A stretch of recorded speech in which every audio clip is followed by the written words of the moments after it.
نحمدہ ونصلی علی رسولہ الکریم اما بعد فاعوذ باللہ من الشیطان الرجیم بسم اللہ الرحمن الرحیم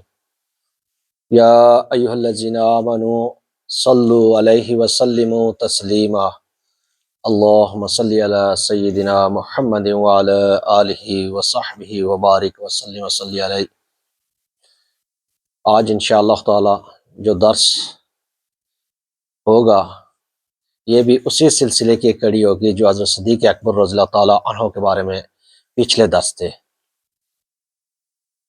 کیونکہ جب حضرت صدیق اکبر رضی اللہ تعالیٰ عنہ نے منصب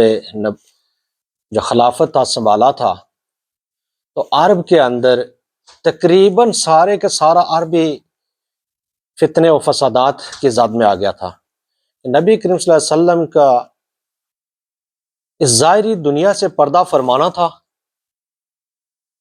تو وہ لوگ جو بیٹھے ہوئے تھے، جو منافقین تھے، جو خوارج تھے، وہاں پر باقی بھی تھے، یہود و نصارہ بھی تھے۔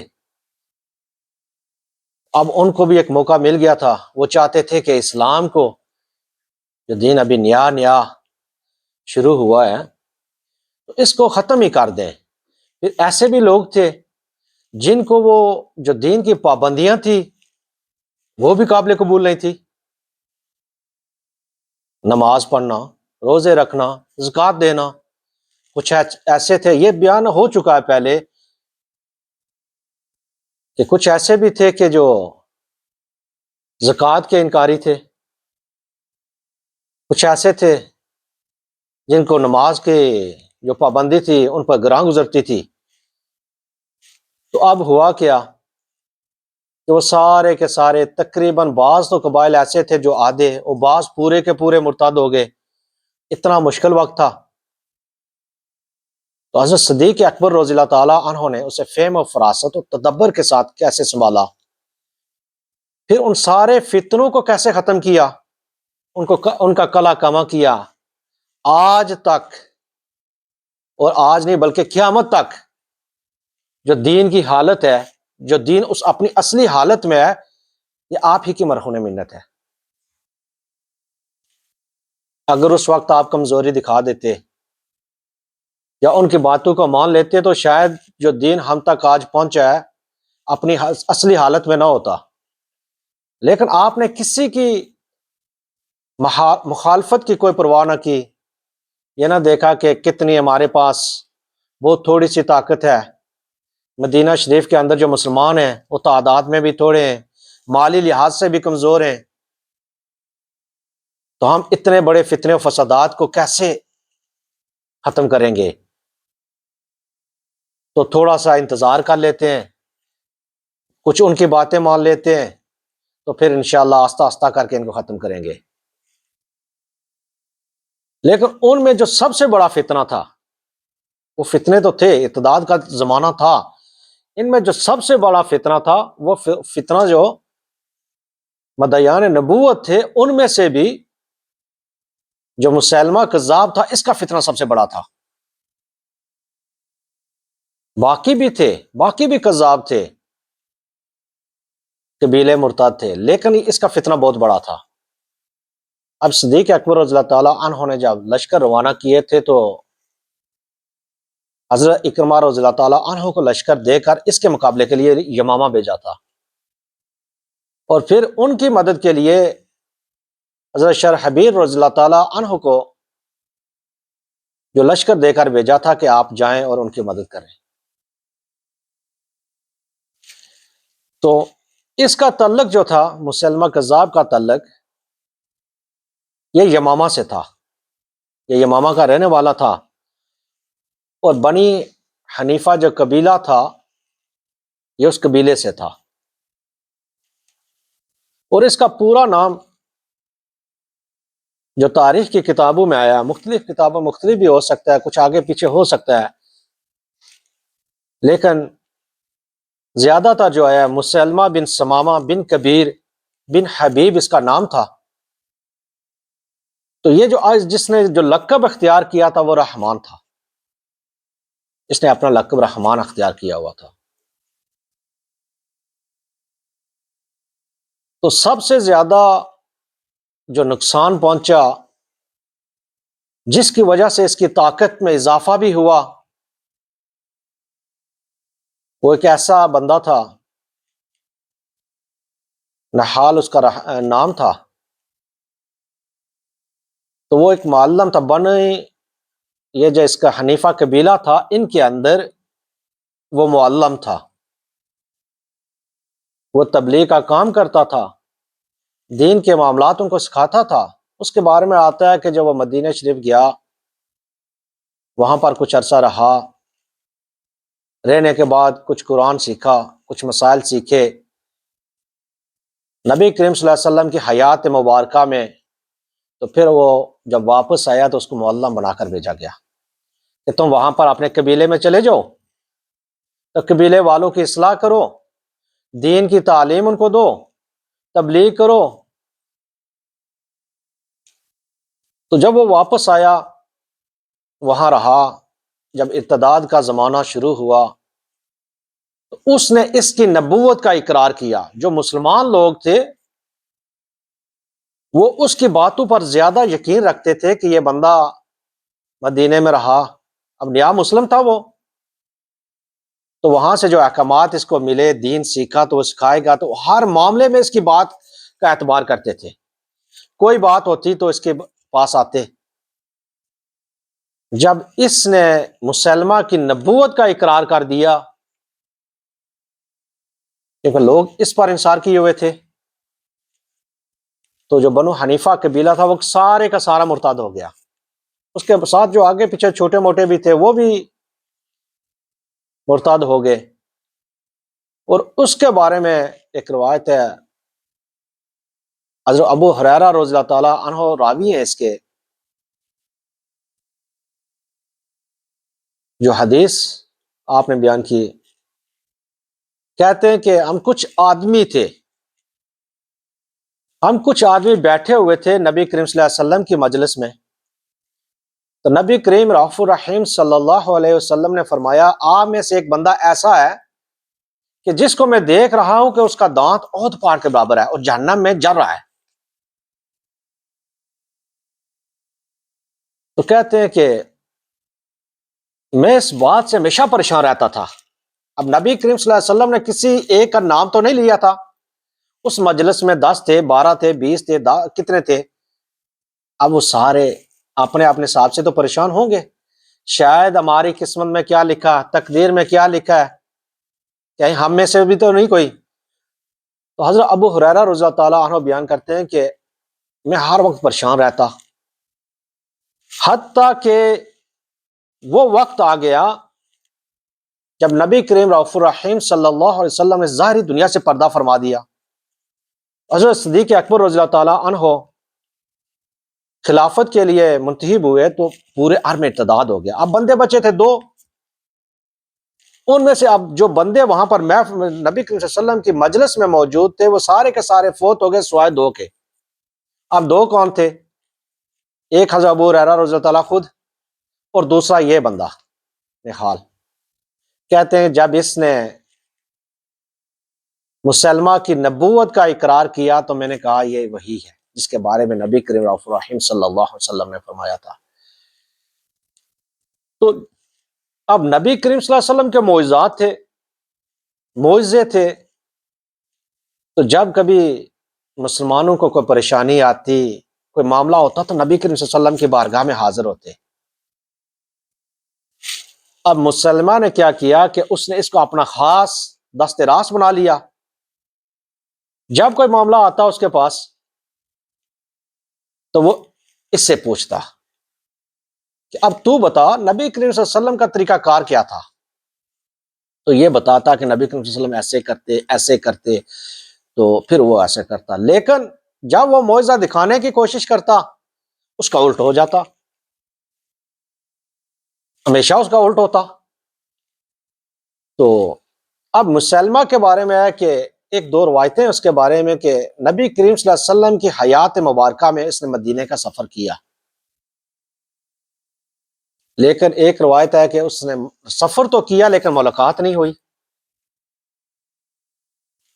جب سفر اپنے قبیلے والوں کے ساتھ سفر کیا، مدینے گئے، جب انہوں نے نبی کریم صلی اللہ علیہ وسلم سے ملاقات کرنے کے لیے وہ نکلے تو اس نے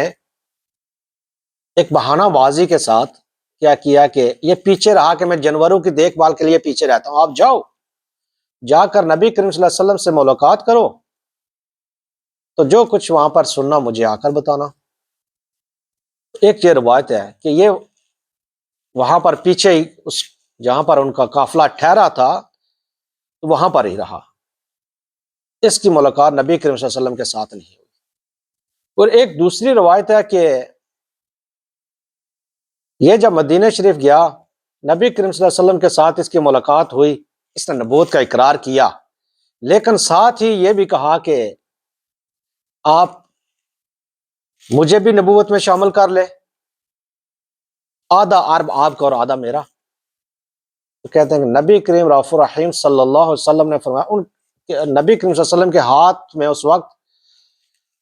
یہ کھجور کی شاخ تھی، آپ صلی اللہ علیہ وسلم نے فرمایا کہ میں تو تجھے اس میں سے بھی نہیں دیتا کچھ، جو کچھ تمہارے حق میں وہی تمہیں ملے گا۔ تو بعد نے اس نے نبوت کا جب دعویٰ کیا تو نبی کریم صلی اللہ علیہ وسلم نے اس کو کذاب کہا تھا، جب آج تک قیامت تک اس کو کذابی مسلمہ کذاب کے نام سے یہ مشہور ہوا، پھر اصل نام تو پیچھے ہی رہ گیا۔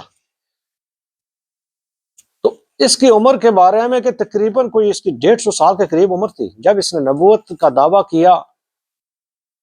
100 سال سے اوپر کہتے ہیں، 150 سال تک اس کی عمر ہوئی ہے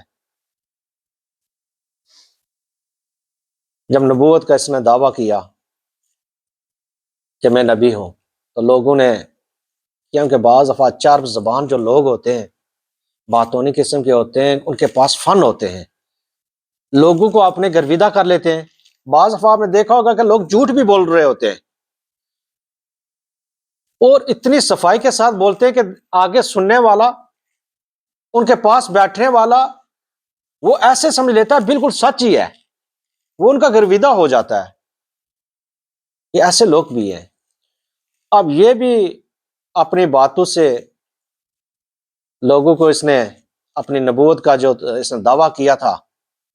لوگوں نے اس کا اقرار کیا، بعض کو اس نے لالچ دیے، بعض کو چیزیں دی، بعض تو ایسے بھی ہوتے ہیں کہ لالچ کی خاطر ان کو کیا ہے، آج بھی دیکھ لو آپ، کوئی کسی پوسٹ کے لیے، کسی پیسے کے لیے دین ایمان سب کو بھیج دیتا ہے، بھول جاتے ہیں سارا، کوئی جھوٹ ایسے بولتے ہیں جیسے آگے والے جتنے بھی ہیں وہ دنیا میں وہ سارے بیوقوف بیٹھے ہوئے ہیں، اتنی صفائی کے ساتھ بولتے ہیں، شرم و حیا بھی نہیں آتی۔ تو پھر جب اس نے نبوت کا دعویٰ کر دیا، اب دوسری طرف اور بھی تھی، پیچھے بیان ہو چکا ہے سجاح کا، ایک عورت تھی، وہ عیسائی عورت تھی، اس نے بھی نبوت کا دعویٰ کیا تھا۔ اب اس کے پاس بھی طاقت تھی، جب وہ اس نے مدینے پر حملے کرنے کے لیے وہ نکلی، پھر آگے راستے میں اس کو پتا چلا کہ مسلمہ کے پاس بھی بڑی طاقت ہے، جب تک اس کو ختم نہ کیا جائے، اس کو اپنا خطرہ تھا، مدینہ جانے کے بجائے وہ اس کی طرف چلی گئی۔ اب جب اس کو پتا چلا تو اس نے سوچا کہ اب اس کے عورت کے پاس اتنا بڑا لشکر ہے، فوج ہے، یہ آ رہی ہے لڑنے کے لیے، کوئی ایسا طریقہ کیا جائے کہ اس سے بچا جائے۔ پھر آپ نے قاصد بھیجے، اس نے اس سے بات چیت ہوئی، اپنی باتوں میں اس کو ورگلا لیا باتوں سے، پھر وہ اس کے ساتھ رہی، اس کے پاس گئی، کچھ ایسے معاملات ہوئے جو بیان کرنے کے بھی نہیں ہیں، تو 3 دن تک وہ اس کے خیمے میں رہی اور اس کے شادی کر لی۔ اب ہوا جب وہ واپس اپنے قبیلے والوں کے پاس گئے، لشکر، انہوں نے پوچھا بھائی بتا، اس نے کہا جی وہ تو مسلمہ کذاب جو تھا وہ سچا نبی ہے۔ اب اس نے بھی تصدیق کر لی، انہوں نے کہا تو تیرا حق مہر کیا ہے؟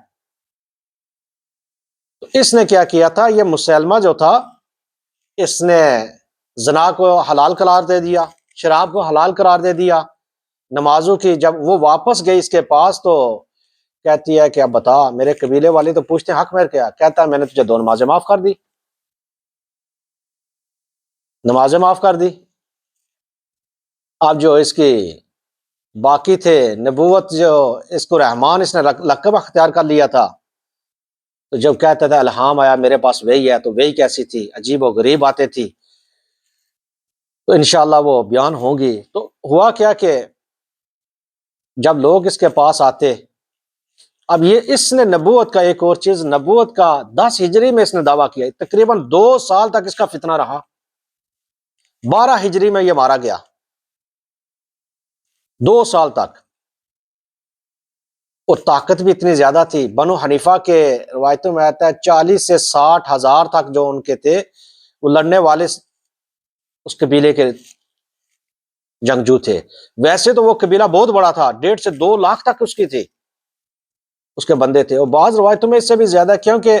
اب اس قبیلے کے اتنے تھے، باقی جو چھوٹے موٹے قبیلے تھے وہ بھی ساتھ مل گئے، اس کی طاقت اور زیادہ تھی۔ تو جو بچے تھے، جو بوڑھے تھے، وہ عورتیں تھیں، وہ الگ تھی، وہ بہت بڑا قبیلہ تھا۔ اب ہوا کیا کہ ایک عورت اس کے پاس آئی اور اس سے آ کر شکایت کی کہ میرے باغ میں پھل نہیں آتے، درختوں پر پھل نہیں لگتے، میری کھیتیاں جو ہیں وہ سوکھ رہی ہیں، کنوؤں کے اندر جو پانی ہے، آج تو اس ملک میں تو بلکہ ساری جگہوں پر تقریباً وہ نظام ہی ختم ہو گیا۔ پرانے وقتوں میں ہوتے تھے، کنویں ہوتے تھے، راہ گزر جاتے تھے تو وہ کنویں راستے کے پاس ہوتے، وہاں پر ٹھہرتے، قافلے رکتے یا راہ گزر رکتے تھوڑی دیر کے لیے، وہاں سے پانی بھرتے وہ ڈولو کے ساتھ، کھانا پینا جو انہوں نے ساتھ رکھا ہوتا تھا کھاتے، تو وہاں سے آگے گزر جاتے، پھر جہاں پر آگے ہوتا تھا وہاں پر ٹھہرتے۔ تو وہ کنووں کا ایک نظام تھا۔ تو اس نے کہا کہ ہمارے جو کنویں ہیں اب ان میں پانی نہیں رہا، جب پانی کم ہو گیا تو باغیچے کو پانی کہاں سے دے، فصلوں کو پانی کہاں سے دے، تو آپ کوئی ایسا ہمارے لیے کوئی دعا کریں، کوئی حل کریں کہ پانی آ جائے۔ اب مسلمہ نے کیا کیا کہ نحال جو اس کے ساتھ تھا، مدینے میں رہ کے آیا تھا، دے کر آیا تھا، مرتد ہو گیا تھا، اس سے پوچھا کہ بتا کہ وہاں پر تو نے کیا دیکھا، کہ نبی کریم صلی اللہ علیہ وسلم کیسے لوگوں کو جب ان کے پاس آتے تھے کیا کام کرتے۔ اس نے کہا کہ میں نے دیکھا اہل حجاز جو تھے، وہاں کے رہنے والے، اگر کوئی مسئلہ ہوتا وہ آپ صلی اللہ علیہ وسلم کے پاس آتے، بیان کرتے، آپ صلی اللہ علیہ وسلم کے لیے دعا کرتے، دعا کرنے کے بعد ایک ڈول منگاتے، پانی منگاتے، پانی منگانے کے بعد آپ اس کو منہ میں لے کر غرارہ کرتے، کولی اس ڈول کے اندر کر دیتے، پانی کے اندر، تو اس کو کہتے کہ جا، اب تو جا، اس پانی کو لے جا اور اپنے کنویں کے اندر ڈال دے۔ اب نبی کریم صلی اللہ علیہ وسلم کی برکت سے، آپ صلی اللہ علیہ وسلم کو اس لاب دن کی برکت سے، وہ جو پانی بالکل نیچے چلا گیا تھا وہ کنویں بھر جاتے، کنویں بھرتے، وہاں سے وہ باغات کو، فصلوں کو پانی دیتے اور ہریالی ہریالی ہو جاتی۔ اب جب اس نے سنا، رحال نے کہا تو بھی یہی طریقہ کر، اب تو بھی یہ طریقہ کر۔ اس نے کہا ٹھیک ہے۔ اس نے ایک پانی کا ڈول منگایا، اس نے کہا پانی لے آؤ، پانی لے کے آئے۔ اب وہ جھوٹا کذاب تھا، وہ کیسے معجزے دکھا سکتا تھا؟ نبی کریم صلی اللہ علیہ وسلم کے مقابلے میں کیسا اس کا معجزہ ہو سکتا تھا؟ اب جب پانی اس نے لیا تو منہ میں ڈالا، غرارہ کیا کولی کی اس ڈول میں، عورت سے کہا جا اس کو لے جا، لے جا اور وہاں جا کر اپنے کنویں میں ڈال دینا۔ تو پھر اس پانی کو کنویں سے نکالنا تو باغات کو دینا، کھیتی باڑی کو دینا۔ تو وہ عورت چلی گئی، جا کے جب اس نے کنویں میں پانی ڈالا تو جو پہلے پانی تھا وہ بھی سوکھ گیا، اس کے باغات وہ بھی سوکھ گئے، کھیتی بنجر بیابان۔ اب پھر ایک بنو حنیفہ کے عورت آئی ہے، بچہ لے کے، بچہ پیدا ہوا تو بچہ لے کے برکت کے لیے، کیونکہ انہوں نے تو اس کو نبی مان لیا تھا کہ آپ اس کے لیے برکت کی دعا کریں۔ اس نے اپنے جو دست راست تھا اسے کہا کہ بتا اہل حجاز کا طریقہ کار کیا تھا؟ اس نے کہا کہ میں نے دیکھا اہل حجاز کے ہاں اگر کبھی کوئی بچہ پیدا ہوتا تو اس کو لے کر نبی کریم صلی اللہ علیہ وسلم کی بارگاہ میں آتے برکت کے لیے، تو نبی کریم صلی اللہ علیہ وسلم اس کے لیے دعا کرتے، اس کے چہرے پر ہاتھ پھیرتے یا اپنے لاب دان اس کے منہ میں ڈالتے۔ تو بھی یہ طریقہ کا اب روایات میں ہے کہ وہ اگر کسی بچے کے چہرے پر ہاتھ پھیرتا تو اس کا چہرہ ہی مسخ ہو جاتا، شکل ہی بدل جاتی۔ اب ایک بچے کے سر پر اس نے ہاتھ پھیرا تو وہ گنجا ہی ہو گیا۔ اب جو کچھ وہ کرتا اس کا الٹ ہوتا، لیکن وہ ماننے والے بھی ایسے تھے۔ اب جو وہاں کی کیا بات کریں، وہ تو وقت ہی ایسا تھا، اتنا مشکل وقت تھا، ہر طرف اتنے فسادات تھا۔ آج ہی دیکھ لو، ہمارے نیم حکیموں کو دیکھ لو، جو نماز کا نہیں پتا، روزے کا نہیں پتا، کسی چیز کا نہیں پتا، بڑے بڑے پیر بڑے بیٹھے جن کو خود کچھ نہیں آتا، ہمارے لوگ آج بھی تو ان کے پیچھے۔ آج تو دین کو سیکھنا کوئی مشکل کام تو نہیں ہے نا، اتنی آسانیاں بھی ہیں، لیکن اس کے باوجود بات سننے کو تیار نہیں ہوتا کوئی۔ تو اگر کسی کا کوئی مسئلہ بھی ہو جائے دوسرے کو، ہمیں اور آپ کو تو نہیں بتاتا، آ کر تو اس کی تعریفوں کے پل باندھ دیتا ہے، جب بعد میں پتا چلے تو کہے گا بھائی میرے ساتھ بھی تو یہی حادثہ ہو چکا ہے، اس نے تو مجھے بھی لوٹ لیا۔ تو یہی بات وہاں پر بھی تھی۔ اب بنو حنیفہ کا ایک بندہ تھا، اس نے کیا کیا، جب وہ مسلمان ہوا تو مدینہ شریف میں تھا، تو جب نبی کریم رؤوف الرحیم صلی اللہ علیہ وسلم وضو کرنے لگے نا، تو صحابہ کرام جان دیتے تھے، برکت کے لیے اپنے ہاتھ آگے رکھ لیتے تھے کہ پانی کا قطرہ ہمیں مل جائے۔ اس نے تھوڑا سا پانی جو اس کا نبی کریم صلی اللہ علیہ وسلم کے وضو کا پانی ملا نا، تو وہ اکٹھا کر کے ایک ڈول میں ڈال کر لے آیا، اپنے یمامہ لے آیا۔ اس نے آ کر اپنے اس کنویں میں ڈالا تو کنواں پانی سے بھر گیا۔ پھر وہ کھیتی کو دیتا رہا، کھیتی اس کی ہریالی، باغات میں پھل و فروٹ اتنے تھے اس کے، ہریالی ہریالی تھی۔ تو جب ایک عورت آئی اس کے پاس، پھر مسلمہ کے پاس، کہ میری زمین بنجر ہو رہی ہے، اب تو کچھ کر۔ پھر اس نے پوچھا جب نحال سے، تو اس نے بتایا کہ ایک بار نبی کریم رؤوف الرحیم صلی اللہ علیہ وسلم کے پاس لوگ آئے، انہوں نے یہ شکایت کی تھی کہ ہماری زمین بنجر ہو رہی ہے، اس میں سے کچھ اگ نہیں رہا، جو بھی بیج ڈالے اگاتی نہیں ہے۔ تو وہی نبی کریم صلی اللہ علیہ وسلم نے جو طریقہ تھا دعا کی، ان کو دے کر بھیجا، تو جب انہوں نے وہ پانی اس میں ڈالا تو وہ ہری بھری ہو گئی تھی۔ پانی دیا تو آپ نے کہا جاؤ ڈال دینا، تو وہ آپ کا معجزات تھے۔ اب جب اس نے اس عورت کو دیا تو پہلے جو فصل ہو رہی تھی بالکل بنجر ہو گئی، اس کے بعد کہتے ہیں کبھی اس میں کوئی فصل نہیں ہوئی۔ اس نے ایک اپنا ایک جگہ مختص کر لی تھی، احرام بنا لیا تھا کہ یہ علاقے جو ہیں یہ ممنوع ہیں، ان علاقوں میں کسی قسم کی کوئی لوٹ مار قتل و غارت نہیں ہوگی، یہ دیہات کے علاقے ہیں۔ اس نے دیہاتیوں سے کہا، اہل بادیہ ان کو کہتے عربی میں، جو دیہات کے رہنے والے تھے، کہ آپ کو فضیلت ہے شہر والوں پر، آپ کو اجازت ہے جاؤ لوٹ مار کرو۔ اب وہ لوگ جاتے، شہروں میں جاتے، لوٹ مار کرتے تو واپس آ جاتے، کیونکہ وہ علاقہ ایک حدود اس نے متعین کر دی تھی، اس کے اندر آتے۔ جو لوگ باقی تھے تو جب وہ آتے تو وہ پیچھے کھڑے ہو جاتے، انہوں نے آ کر ان سے شکایات کی، تو کہتا میرے پاس ابھی وہی نہیں آئی کے بارے میں۔ پھر اس کا الہام تھا، کہتا ہے بڑی عجیب بات ہے، قسم ہے اس کالی بکری کی جس کے رنگ دیکھو مختلف قسم کے رنگ ہے، رنگ وہ کالی بھی ہے اور دودھ اس کا سفید ہے، اس کا دودھ سفید ہے۔ یہ ایسے اس طریقے کے کچھ الہام کرتا۔ وہ مینڈک کی دیکھو، جس کا نیچے والا حصہ جو ہے وہ تو پانی میں رہتا ہے، اوپر والا کیچڑ میں ہے۔ اب اس کو دیکھو، نہ تو وہ اس کو اپنا مسکن بنا رہی ہے، نہ کسی پانی پینے والے کو روک رہی ہے۔ اس طریقے عجیب و غریب قسم کے اس کے الہام تھے۔ پھر کہتا ہے کہ زمین میں جو بیج ڈالتے ہیں، بیج سے فصل نکل رہی ہے، فصل کو پھر آپ پیس کے جو اس کا آٹا بناتے ہیں، پھر فلاں کرتے ہیں فلاں کرتے ہیں۔ تو لوگ مانتے تھے، پتہ نہیں کیسے مانتے تھے پر مانتے تھے.